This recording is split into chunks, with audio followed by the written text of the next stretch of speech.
And welcome back to the Michael Cohen Show on our continued journey to 500,000 subscribers. So hit subscribe, watch to the end, share with your friends, and comment. I want your comments. Extremely important because, again, there's so much crap going on. It's hard to keep your hands wrapped around it. I mean, for example, yesterday, Illinois Governor Pritzker, he gave his State of the State speech, and it was extremely impactful. Pritzker speaks about his experience with Nazis in Illinois and how it relates to the current state of our country. Here's the clip. Play it. As some of you know, Skokie, Illinois once had one of the largest populations of Holocaust survivors anywhere in the world. In 1978, Nazis decided that they wanted to march there. The leaders of that march knew that the images of swastika-clad young men goose-stepping down a peaceful suburban street would terrorize the local Jewish population, so many of whom had never recovered from their time in German concentration camps. The prospect of that march sparked a legal fight that went all the way to the Supreme Court. I do not invoke the specter of Nazis lightly, but I know the history intimately and have spent more time than probably anyone in this room with people who survived the Holocaust. Here's what I've learned. The root that tears apart your house's foundation begins as a seed of distrust and hate and blame. The seed that grew into a dictatorship in Europe a lifetime ago didn't arrive overnight. It started with everyday Germans mad about inflation and looking for someone to blame. I'm watching with a foreboding dread what is happening in our country right now. Yeah. I mean, I remember that day like it was yesterday. I was 12 years old. And the reason that I remember it so impactfully is because I'm the son of a Holocaust survivor. And I remember how it shook my father to the core. My father, of course, being from Poland. And I can tell you something. It was horrific to see my father turn around and say, I can't believe in this great United States of America that this shit is allowed to take place.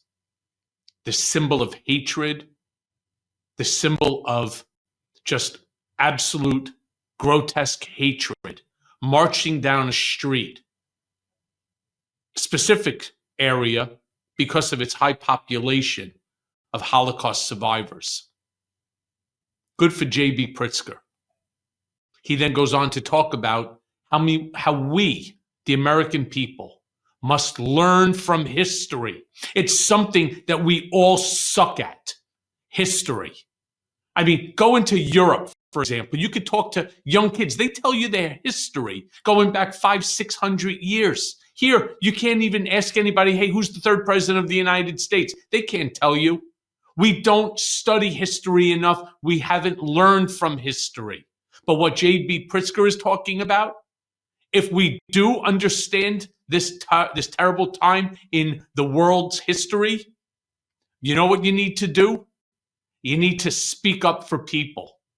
Play the clip. After we've discriminated against, deported, or disparaged all the immigrants and the gay and lesbian and transgender people, the developmentally disabled, the women, and the minorities, once we've ostracized our neighbors and betrayed our friends, after that, when the problems we started with are still there staring us in the face, what comes next?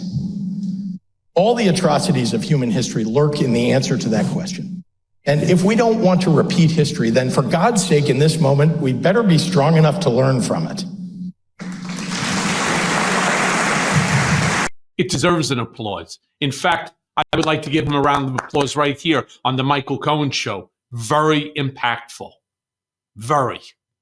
Governor Pritzker also says that we don't have kings in our country.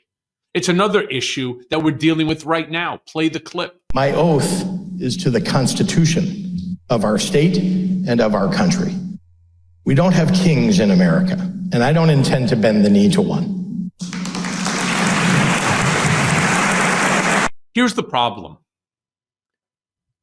Governor Pritzker, is actually a Democrat.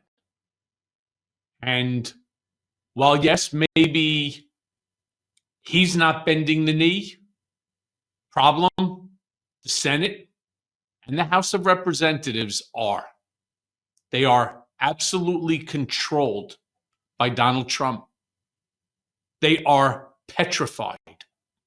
They are petrified about losing their status, losing their positions as members of Congress, about being primaried, which both Donald Trump and Elon Musk have turned around and said that we will primary you if you refuse to go along with the Trump agenda. Imagine that. Elon Musk, with his great wealth, is going to fund campaigns by others in order to run primaries against individuals who are part of his party that do not bend the knee. That's a very dangerous thing. We talk about dark money all the time in politics. What could be darker than that? Members of the Congress refuse to stand up for what they know is right for fear, again, of losing their job, for fear that if they do not capitulate, they will be gone. Like what we've seen happen to Liz Cheney, to Adam Kinzinger, to John Walsh. We've seen this happen before. Trump has laid down the gauntlet of what will happen to you if you defy him. Imagine that. That to me sounds like a king.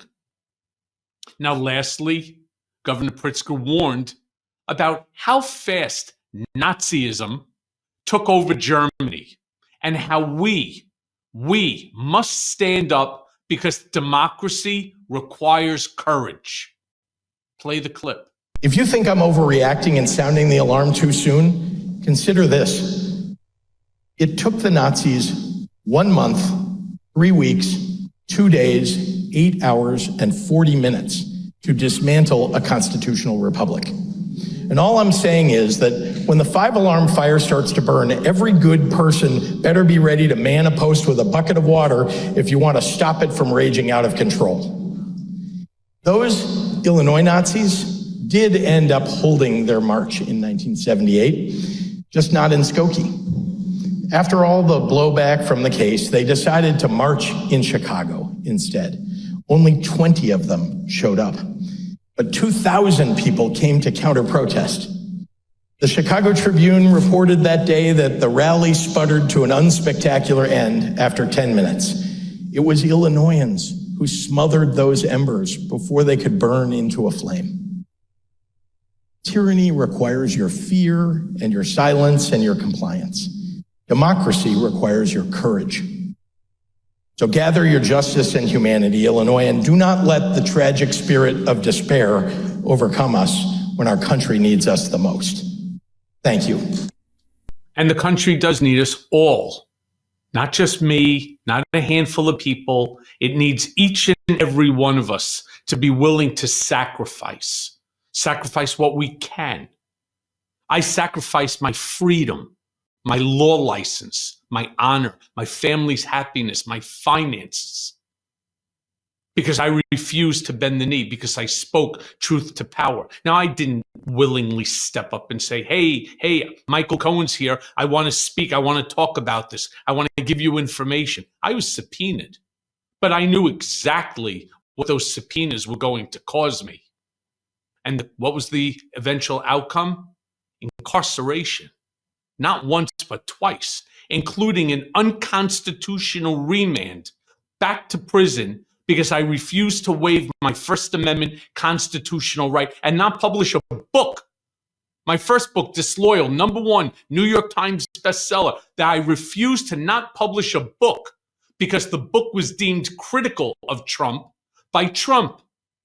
And so what did they do? They lured me to 500 Pearl Street, to the criminal court, in order to sign documents that don't exist. They're not part of the system. I'm telling you this because everybody's going to have to make sacrifices in their own way. Some of us greater than others, but everyone together as stated by Governor Pritzker, everyone is going to have to grab a bucket of water and make sure that they douse out the flames. Because, my friends, if we don't do that, rest assured, democracy is gone. And once democracy is gone, authoritarianism rises, and you never, ever get democracy back. And as always, thanks for listening. Hey everyone. First of all, thanks for watching. I mean, we're going to be posting daily episodes with reactions and talking about politics. We'll be talking about everything, in fact. So please like and subscribe. Join us on this journey.